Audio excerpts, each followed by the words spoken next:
In every job that must be done, there is an element of fun.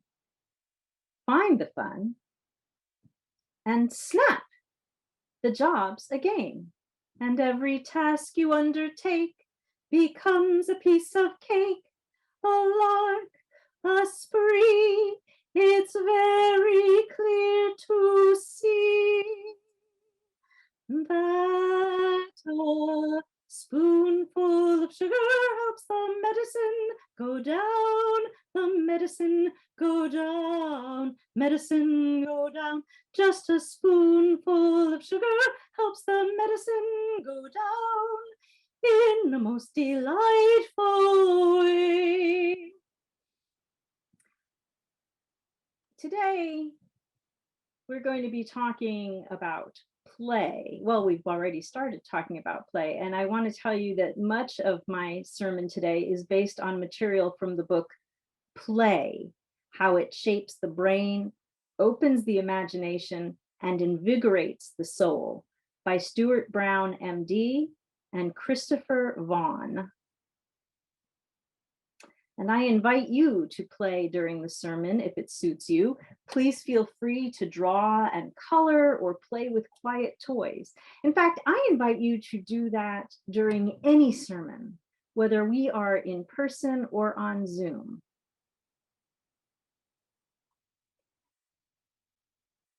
Play is so important to our lives. It's important for our development.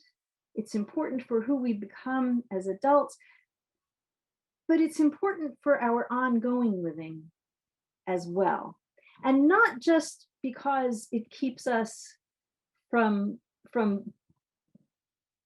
boredom and drudgery in things that we don't like to do, as Mary Poppins tells us. Not just because we don't want to clean up the nursery, but if we make a game out of it, it's fun. Experiments show that play teaches us how to be in the world, how to tell friend from foe, and how to think outside the box. People who play are more successful in the workplace. I don't mean that they climb up the executive ladder, although they might. I mean, they're better at the work that they're doing.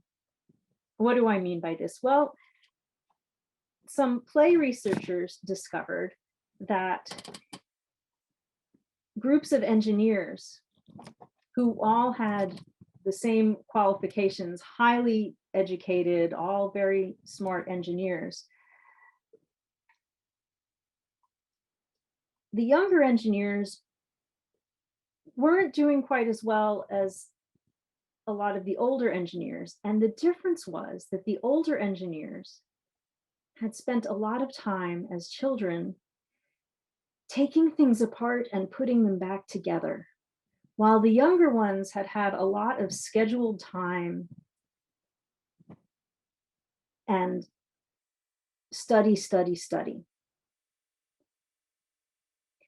is important, but play is so important. The ability to just get in there and find out things for ourselves. I always have to laugh when people talk about educational toys. It's important for children to have educational toys. There is no such thing as a toy that is not educational. Children will learn things from every toy. Children will learn things from a cardboard box, which is, by the way, one of the greatest toys of all time, because a cardboard box can be a fort, and it can be a spaceship, and it can be an easel, and it can be a cave, and it can be a castle. Well, there's no end to things that a cardboard box can be. And how many of you have given a toy to a child only to bemoan later that the child looked at the toy and was excited and then put it aside and played with the box?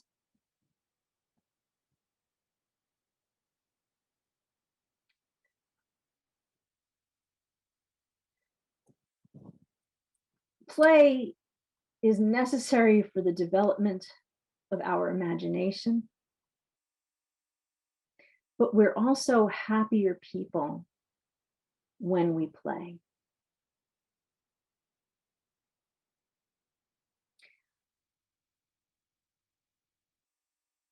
I just saw an article, a story, a news article online about rats being happy to just drive a little car around a maze just for the sake of driving it, not for the reward at the end of the maze. They just liked driving the little car.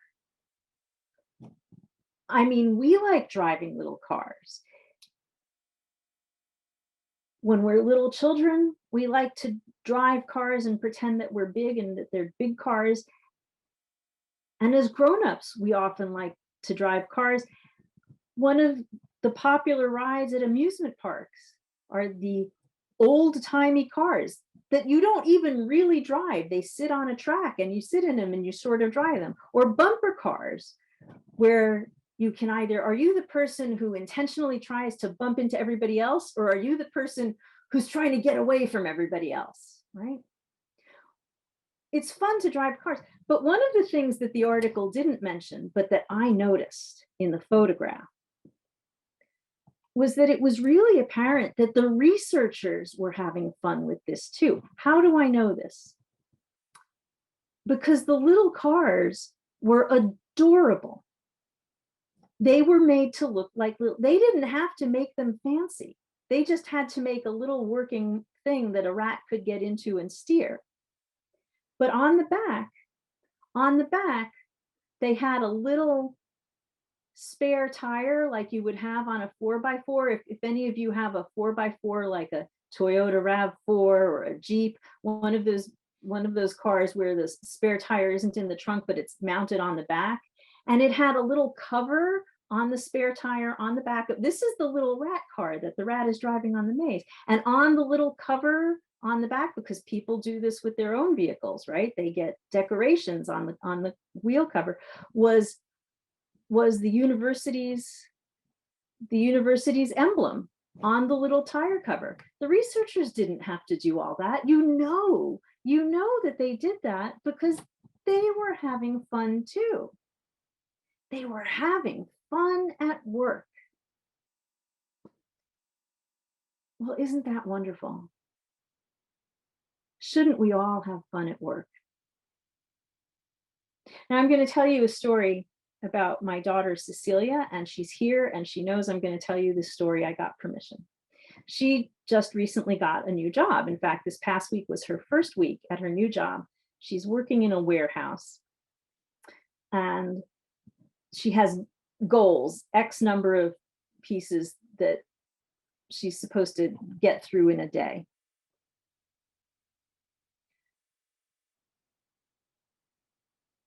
Well, it turns out she's rather good at this. She's ramping up rather quickly, and she's turned it into a game. Oh, well, I did that fast. I'm moving up quickly. This is like a video game. I want to see what my next high score is going to be. What a great way to play at work. She's still doing her job. She's doing it well, but she's turned it into a game. In every job that must be done, there is an element of fun. Find the fun and snap, the job's a game. We have a choice. We could go through life being dour and solemn, or we can find the places where we can find joy and fun and play.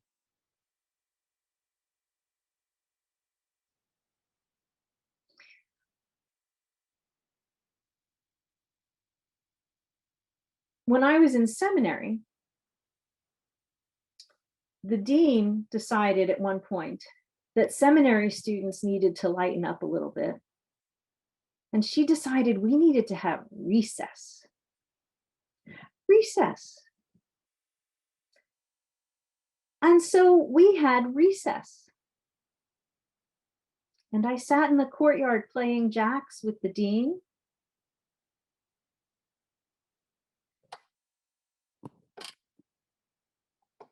I wonder why she felt that was important. I think because sometimes ministers and others, we can take ourselves too seriously. We think that religion is serious business. Well, it is serious. And we think that means that there can't be any fun involved. A very wise man, Sidney Kelstein, he was my father. He used to tell me, and I think he was quoting someone else, but I don't remember whom he was quoting. He said, there's a difference between serious and solemn.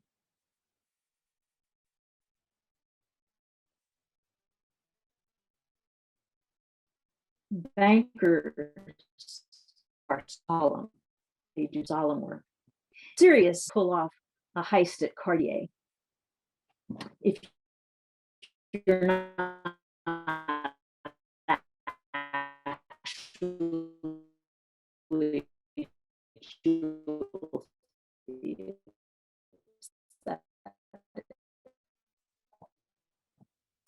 solemn is telling people to be quiet in the library. Serious, sitting around.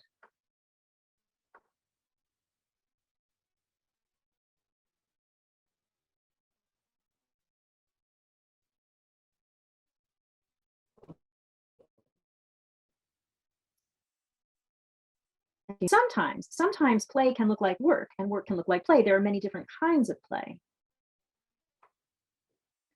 Some of us have to work hard at our play to learn a craft, to get better at an instrument or at singing or whatever we do. We practice and practice. But if we're having fun, if it's enjoyable, it can look like work. Sometimes work can look like play.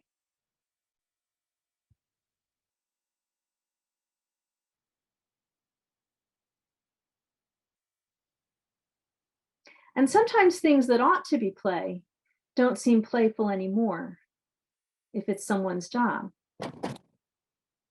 Sometimes it's hard for professional athletes to remember that it's just a game, especially when jobs are on the line.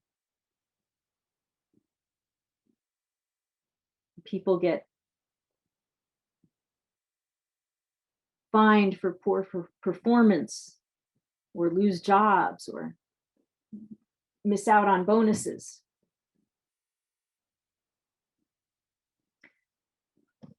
I've known people who are excellent cooks and bakers, and I've asked them before, wow, do you ever think of leaving your current profession and becoming tapping into your inner pastry chef? And some of them have said to me, well, no, because I don't think it would be fun anymore if it had to be my everyday job. And I really respect that answer.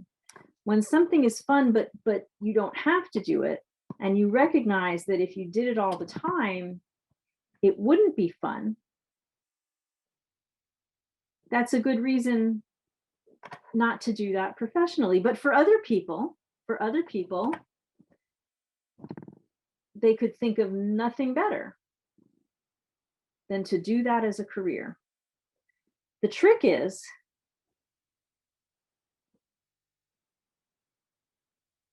to find that balance, to remember to play in our lives.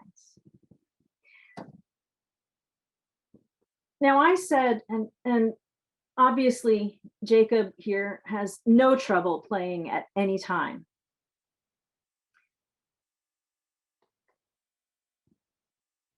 I said that sometimes ministers, clergy people can get a little too caught up in the seriousness of religion. And I poked fun at a Bible story.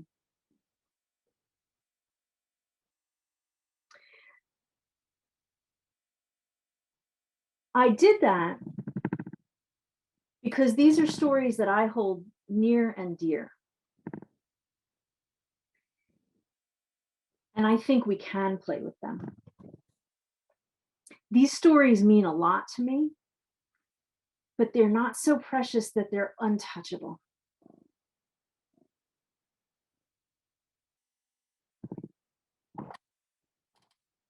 I do believe God has a sense of humor.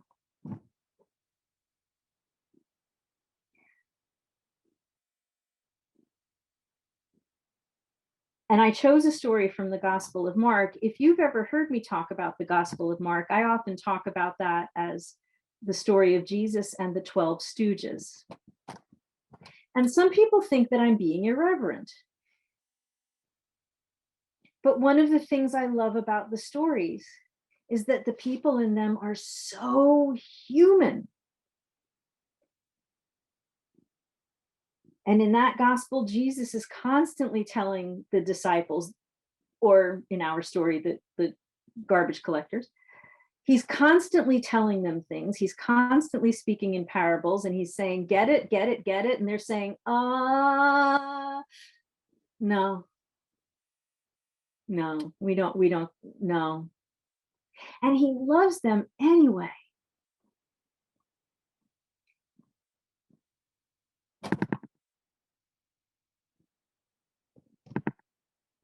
And I think, wow, that's definitely telling me a story of a God who has a sense of humor.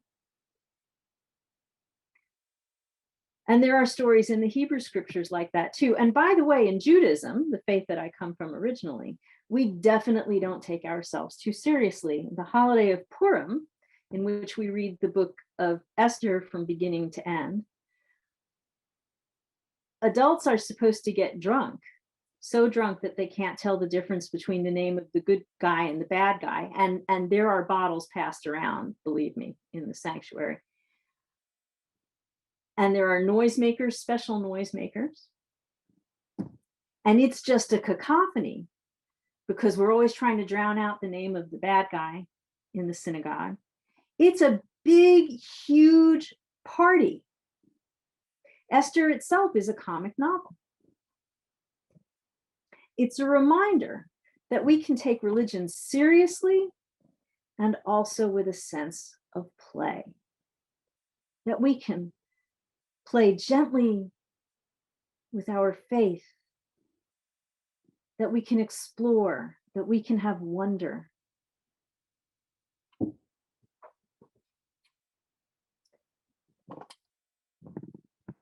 There are so many areas of our life where we can explore, where we can have wonder, where we can play. It's in play where our guard is down a little bit, where we can discover so many things.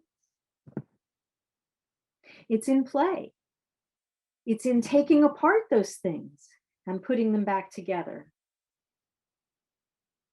that we discover new ideas in engineering, that we start to think out of the box. Even when times are difficult, especially when times are difficult, it is so important that we reinvigorate ourselves, that we replenish ourselves, that we take care of ourselves, that we play. We cannot wait until everything is just right, because it will be no time when everything is just right, my friends. This week, just on Thursday, President Biden signed the order making Juneteenth a federal holiday. That was yesterday, for the first time. And this is controversial. Not everyone was happy about this. There are people of color who say, well, that's great, but there's no substance. This is celebration without substance. We want reparations. And others who have been working for this for a long time.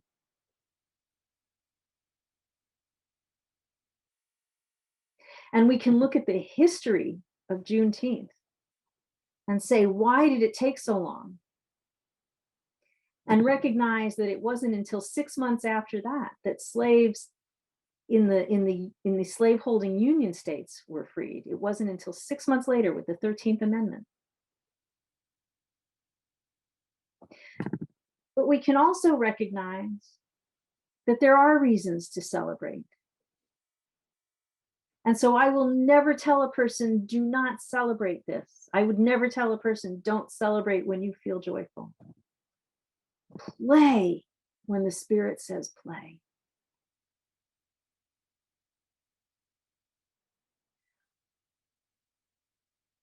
I hope you are finding places to play in your life.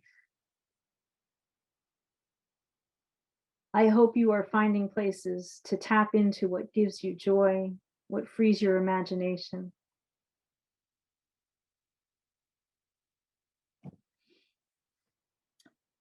A friend recently posted on Facebook asking, if you had a box of all your favorite childhood toys in front of you, what would you play with first? And somebody on the thread answered, oh, the spirograph. And I'd forgotten how much I loved my spirograph. And can I tell you, I went right online and ordered a spirograph. And friends, I have been playing with my spirograph. If you're on the phone or have trouble seeing, I am holding up a picture, holding up a spirograph image that I completed recently. It's so much fun. Maybe that's not your jam. I love looking at how the patterns work, looking at how it's all mathematical and symmetrical and how it all works together. But whatever gives you joy, I hope you're tapping into it. Beloveds, let us play together. It is also holy work. Namaste.